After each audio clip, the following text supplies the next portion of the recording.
Whoever loves me will keep my word, and my Father will love him, and we will come to him. I will bless the Lord at all times.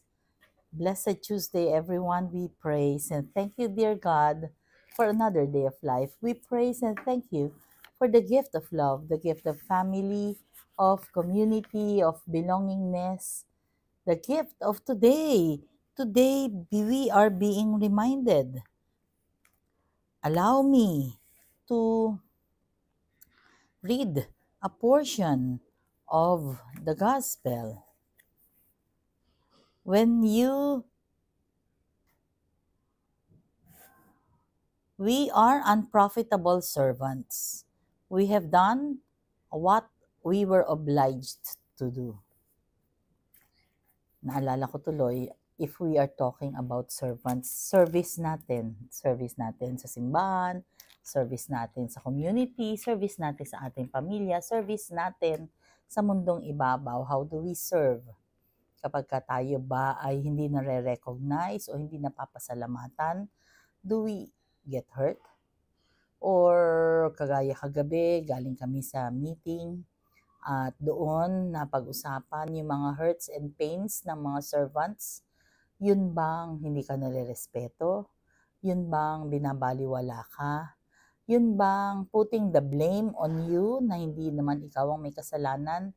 Yun bang ikaw pa ang sinisisi sa mga bagay na hindi magandang nangyayari? Talaga namang tayo ay wounded servers, di ba? Wala namang sahod dito, lalo na kung nagsiserve ka sa community, lalo na kung nagsiserve ka sa simbahan. Hindi ka naman nagsiserve para sa popularity kasi, well, unless yan ang goal mo. Pero kung wala ka naman sigurong planong tumakbo sa halalan at makilala, hindi naman siguro yun ang magiging goal mo. Well, iba-iba talaga ng gusto ang mga tao, pero ano ang paalala sa atin sa Ebanghelyo? Ano ang paalala sa atin sa mga readings? Na tayo ay mag-focus sa Panginoon. Despite and in spite of what's happening around, kahit na napakaraming pagsubok, I just remembered. Bakit po, Tita Malu, kung kailan kami napalapit sa Panginoon, lalong mas marami kaming problema? Bakit nagkasakit pa si Tito kung kailan nagsisilbi na nga kami, nagka-cancer pa siya? Bakit naman ganun si Lord? Bakit naman puro bakit? Bakit naman kung kailan pa ganito, saka pa nagkaganito? Tita Malu, hindi namin naintindihan. Napakahirap kaya. Ang hirap sagutin ng mga tanong, no? Mas mahirap sagutin ng mga tanong, pero mas mahirap na naglilingkod ka pero kine-question mo yung Lord.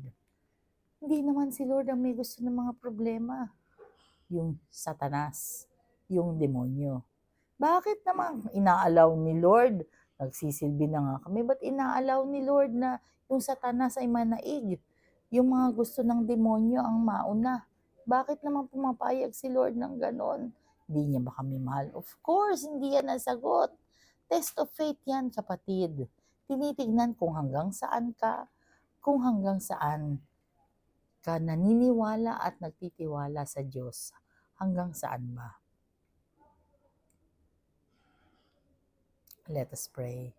Lord God, we are sorry for our sins, either of commission or omission. We pray for healing of those who are sick, those who are requesting for prayers, those who are praying with us right here, right now. Panginoon, kailangan ka po namin. Please be with us always and in all ways and allow your presence in our lives to manifest. Naway, makapagmahal din kami unconditionally katulad mo. Naway, makapagpatawad din kami. Naway, wag pong makarating sa ulo namin na kami ay privileged dahil kami nagsiserve. Lord God, we ask all of these things in your mighty name through the intercession of our Blessed Mama Mary. Amen. Blessed Tuesday once again. God bless us all. We lift up to you the soul of our dear Sol Medina. May He rest in peace. Amen.